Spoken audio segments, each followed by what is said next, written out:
Honest officers do not need to fear inquiries, a statement by the President. CEB to award concessions to low electricity consumers. Former principal obstructs the new principal from taking office at Southlands College Gaol. Egypt Air hijacking suspect arrested in Cyprus. Hello there, very good evening and welcome to your Prime Time News Bulletin. I'm Shane Silva. And I'm Nicola D'Zoiza. We start off with our top story for tonight.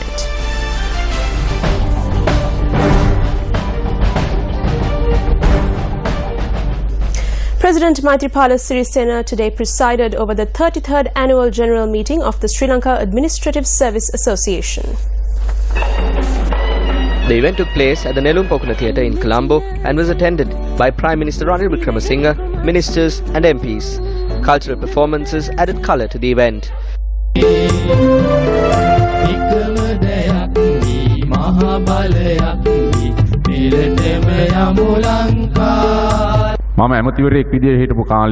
When I was only a minister and even after I became the president, I always eat the meal prepared by my wife for lunch in a plantain leaf. She sends it to my office. Once a monk had stated that the king must feast like a king. The president must feast like a president. The president cannot eat like a Gramanladari officer. He said that I do not know how to enjoy the benefits.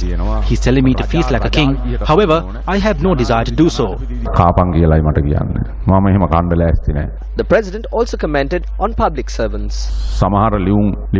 When letters and documents are taken to the officers for their signatures, they say that if they place their signature, they will have to go to the FCID or face some sort of inquiry. Therefore, it is disappointing to say that there is a delay in some processes. However, I do not believe that anyone who is honest would have to face any such situation. The Department of Meteorology says that spells of showers will occur in several areas of the country. The department adds that several areas will experience a rainfall of over 75 millimeters. It was a sigh of relief to many in Sri Lanka as rains were experienced yesterday in many parts, bringing an end to 2 months of dry weather. Monaragala recorded the highest rainfall of 124.7 millimeters in the 24-hour period that ended at 8:30 this morning. Lakshapana recorded 64.5 millimeters of rain, while the Castlereagh Dam recorded 44.5 millimeters of rain. Upper Kotmale recorded 48.8 millimeters of rain, while Mausakale experienced 52 millimeters of rain. Rains were experienced all over the country. Some areas received a rainfall of over 100 millimeters. This situation will not last forever. This weather will be experienced for the next 2 days. The situation will reduce and the inter-monsoon rains will be experienced in April. Following the heavy rainfall experienced in the Central Hills, 2 sluice gates of the Polgola barrage were opened. Authorities have requested all those living below the barrage to remain vigilant. 15 houses located down Mahindamawata in Nura area are at the risk of falling victim to a landslide. According to the locals, this situation has arisen due to the improper drainage system of the school located above the housing scheme. The water that flows from above reached this area. The foundation has cracked because of the flow of water. We cannot sleep at night because of the dangerous situation. Following yesterday's rainfall, the locals discussed this matter with the school principal. Since 2011, I have been informing this matter to the District Secretariat, the Zonal Educational Office and the other responsible institutions. They have not provided us with a solution for this matter. You always come here when something happens and I just say something back in return. Even our children are under threat. The culvert from the tea estate led to the area down below. We ask that this culvert be opened. Come June-July, this earth embankment will definitely collapse on these homes. When it pours, the school children are also affected. The path of the canal has been changed due to the improper construction in the past. The Urban Council has made an estimate and we hope to rectify this soon. A section of the 4-acre rock in Vagantale, Mavanella had cracked following the heavy downpour experienced last evening. It rained heavily. Then there was a loud sound. We are afraid when it rains. There are rocks all over. Falling rocks caused damage to a house in the area. The proposed Sampur coal power plant has led to a controversy, with several issues being highlighted over the impact caused by the News1st coal power plant. Newsfirst, together with the Environmental Foundation, visited several areas surrounding the News1st coal power plant and witnessed the effects it had caused to the cultivations and fisheries industry in the area. Newsfirst's Zulfiq Farzan reports. This is a News1st coal power plant which lights up many households in Sri Lanka. However, the impact that it has on the livelihoods of the people living in this area and their cultivations cannot go unheard. The News1st coal power plant is located in Nagakalya in Puttlam, and this brinjal cultivation located on the border has fallen victim to many ill effects from the power plant. Despite this being the situation, the many cultivations in the area provide evidence to show that this is in fact fertile ground. We first set up the saplings, but with the winds the fly ash cover the whole area. The cultivations do not provide a good harvest. Now we are compelled to leave our houses. The cultivations are not in a good state. There is no proper employment. It was during this recording that we too witnessed the claims made by these farmers of the fly ash that was affecting their lives and cultivations. Such a situation also affected the health situation of the people of the area. Following the construction of the power plant, many suffer from various illnesses. We do not know anything about it. We wonder if we will lose water to drink. When we drink water, we get a stomachache. Ilantarya is a fishing village which has also been affected by the activities of the News1st coal power plant. There is no schedule that is followed. The barge brings in coal at all times. Because of this situation, nets worth in the millions have been destroyed by big ships. When coal is unloaded, some of it falls to the sea. That results in the loss of fish. Back then, we used to bring in around 100 kilograms of fish. Now we hope that we can catch even 10 kilograms of fish. With this construction, erosion is taking place in a large manner. What you heard were a few of the plethora of issues raised by the fishing community here in News1st. These issues have arisen because of Sri Lanka's largest development project for generating electricity, the News1st coal power plant.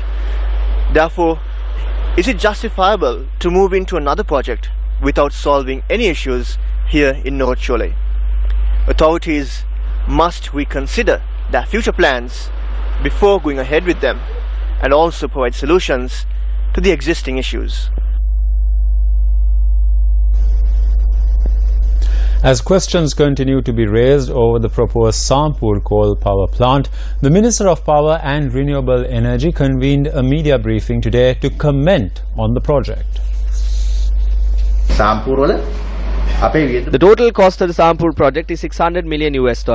There are many issues that needs to be addressed. Recently, the President convened a meeting and proposed us to visit Sampur together with all those legally bound to environment and beyond, as well as the Minister, Deputy Minister and the officials. We hope that the report on this will reach us in the next 2 weeks. These energy projects needs to be done on time because it has a direct impact.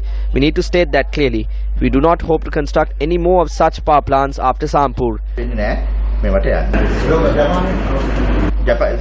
Sampur 1 and 2 is with Japan. Afterwards, our aim is to enter renewable power generation. The current status of the electricity supply was also raised at the briefing. It appears that the plea made by the Minister opposite the Sri Mahabodhi had borne fruit. We are committed to render a 24-hour electricity supply. If we do not face any natural tragedy like a tsunami, we will be able to provide electricity for 24 hours. There is an issue in the system, and the President, Prime Minister and the Cabinet are aware of it. Therefore, focus on this is paramount. We believe that we can address the shortcomings. The government will grant us funds and we will rectify the issue in a considerable period of time. The Ceylon Electricity Board has also decided to launch a competition to encourage low electricity consumption. The competition has been named Viduliya Vasana. If the electricity consumption in April is 10% less than March, he or she will enter the competition. We are prepared to wipe off the entire bill of the first 1,000 persons who use electricity for the month of April, 20% less than March. In addition, the first 5,000 who save more than 10% will see 50% of their electricity bill being wiped off.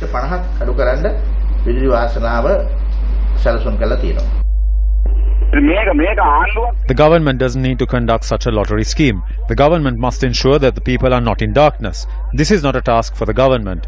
They are trying to make this a business. This is not a savings account to give prizes. The people are not using electricity in an unnecessary manner. The people use electricity for their needs. During the past, the electricity charges were increased by 100%. The people are very careful when it comes to electricity consumption. Very soon this government will also say to cut down on one meal, saying that it is good for health and good in terms of finances.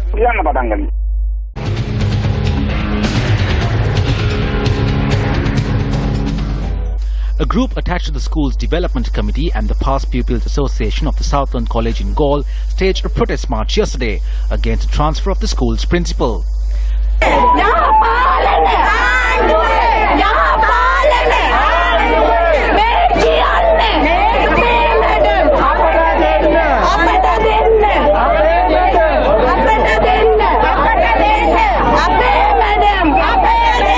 This girl who arrived at the location may have started recording footage of the incident, thinking that these individuals are a group that respects good governance. She too is a past pupil of the school. My mother and I were asked to leave the school. We have questions regarding this. There was no mistake done. Mr. Chandrana Nayakar is a brother of my grandfather. That seems to be the problem. That is the problem she has against me. I have not done anything wrong. I know this. What was witnessed later was a disturbing incident that is similar to the one that took place at the Vidyaloka College in Galle 4 years ago.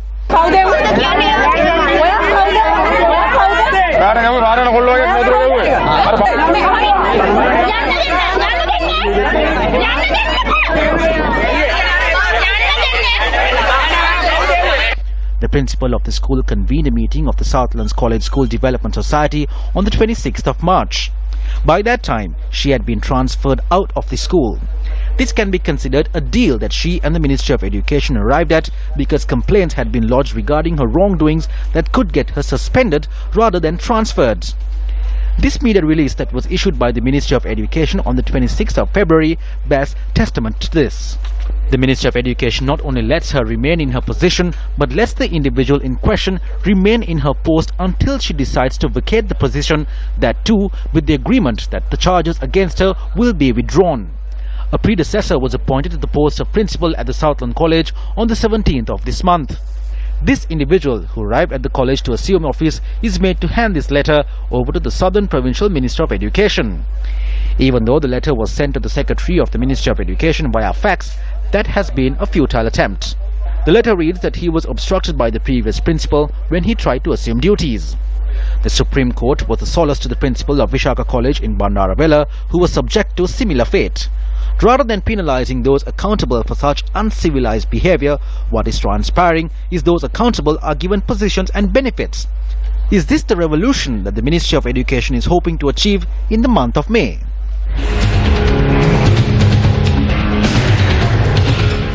An event was held in Colombo today under the theme Investing in Women as a Game Changer for Sri Lanka. What does it take for women to fulfill their potential as leaders? 200 women surveyed at the Fort railway station. 94% of them said they were harassed in public transport. This seemed to be a huge problem. We as legislators, we can go to parliament and pass a law, but attitudes can't be legislated. Good behavior cannot be legislated. There's a lot, I think, that lies beneath that we haven't really sort of discovered, and if we don't address these issues, take the bull by the horns and deal with it, I think it's just going to deteriorate. In the emerging context, we might see a sort of quite an exponential increase in the women coming into the workforce. A seminar on constitutionalism, Parliament of Sri Lanka, organised in collaboration with the US aid-funded Sri Lanka Parliament project, was held in Colombo today. The seminar, which was attended by members of parliament, was graced by Prime Minister Ranil Wickremesinghe and US Ambassador to Sri Lanka Atul Keshap. We want to bring everyone together in Parliament and move forward according to the teachings of Lord Buddha. We do not know the future processes. At times the government will have the majority and at times they won't. Just because there is no majority, you will not be able to divide Parliament. This time we came together. Through the parliamentary system, we can identify the true Buddhists. You are Buddhist if you follow the teachings of Lord Buddha. If we are gathering in peace and discussing in peace and living in peace, we can strengthen the Parliament through the teachings of Lord Buddha. Speaking further, the Prime Minister expressed the following views. Constitution drafting not easy thing. Constitution drafting has to be done with the knowledge. Just lifting your hands for one proposal will not do. That's what has unfortunately happened in some of our constitutional making. Everyone must know the systems that operate. Democracy means many things. And you all must understand what exactly is democracy. What exactly is constitutionalism.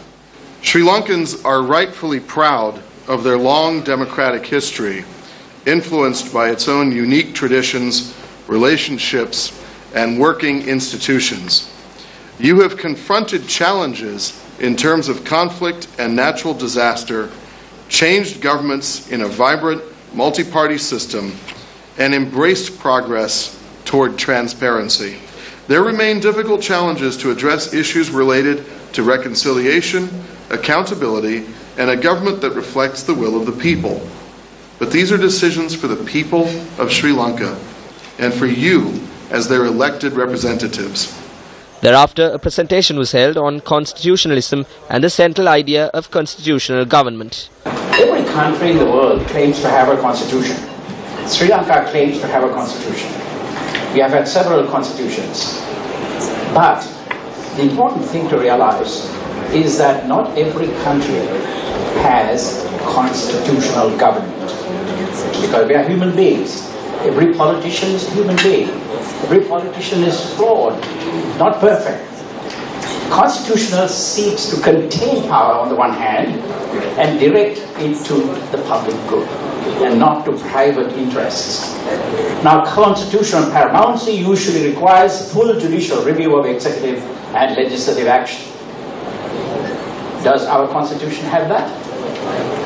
Full judicial review of legislative action?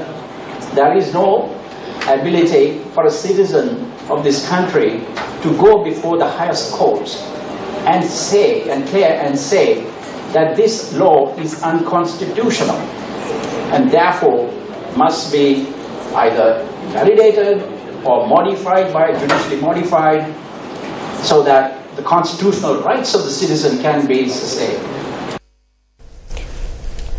Minister Harin Fernando convened a media briefing at the UNP headquarters in Sirikota.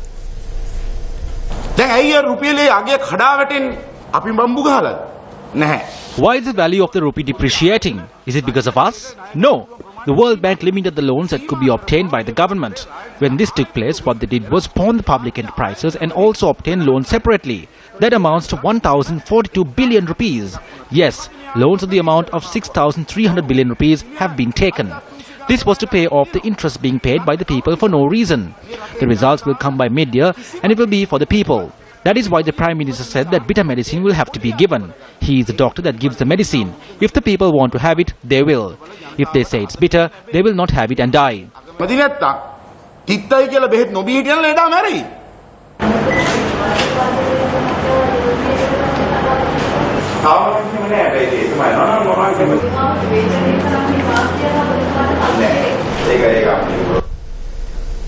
The General Secretary of the United People's Freedom Alliance was questioned on the possibility of Gotabaya Rajapaksa joining the party.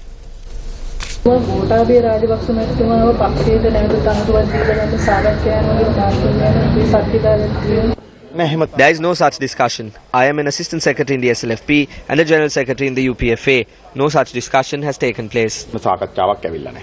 The Minister made these comments after meeting with the Archbishop of Colombo, His Eminence Malcolm Cardinal Ranjit. The Minister had explained the current status of the country to His Eminence Malcolm Cardinal Ranjit. Vimal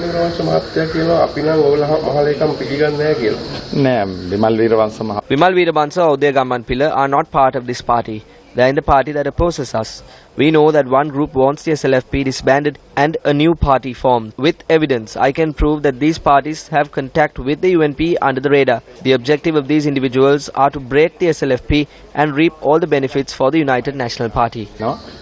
මේ කැඩීම කළා ඒකේ වාසිය එක්සත් ජාතික පක්ෂයට දෙන්න. දැන් ඔබතුමා ඇත්තටම මහින්ද රාජපක්ෂ මහත්තයා නැතුවද මේ ශ්‍රී ලංකා නිදහස් පක්ෂය මේ සන්ධානය මේ ගොඩනගන්න යන්නේ ඒකට? නෑ කිසිම ආකාරයක අපි පුද්ගලයෝ මත පදනම්. No, we can never build a party based on individuals. Maithripala Sirisena and Mahinda Rajapaksa are current and former leaders of this party. We need their blessings to take this party forward. What we are building here is not based on individuals. Instead, we are strengthening our party. පක්ෂ ශක්තිමත් කිරීම අපේ සන්ධානය ශක්තිමත් කිරීම තමයි ඒක කරන්නේ. A group moved into a cave in Karandagolla in Ravanala this morning, claiming that they could resurrect King Ravana.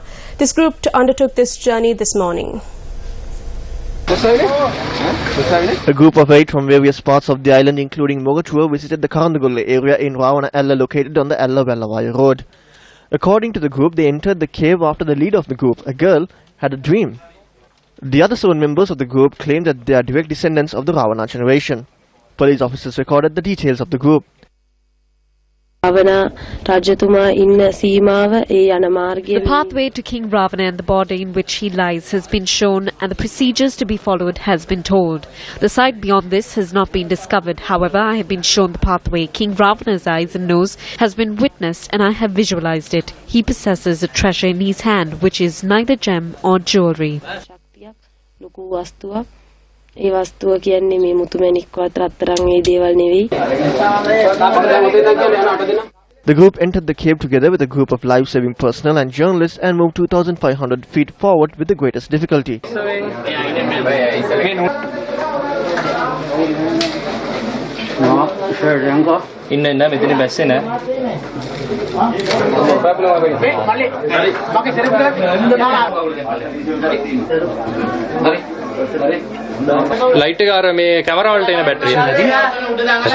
After reaching the place called the Blue Water Pond, the group had sent away the journalists and the others, citing that only they must move ahead.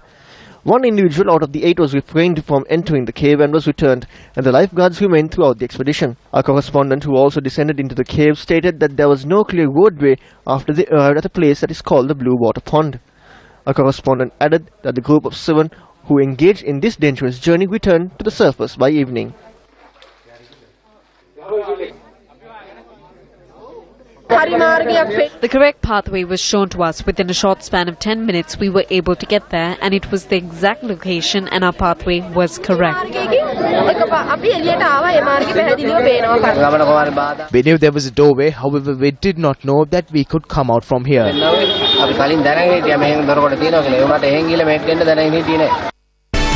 Well, that's a wrap of your primetime news for tonight. Thank you for joining us. For the News First team, I am Nicola De Zoiza. And I'm Shen Silva. Take care and good night.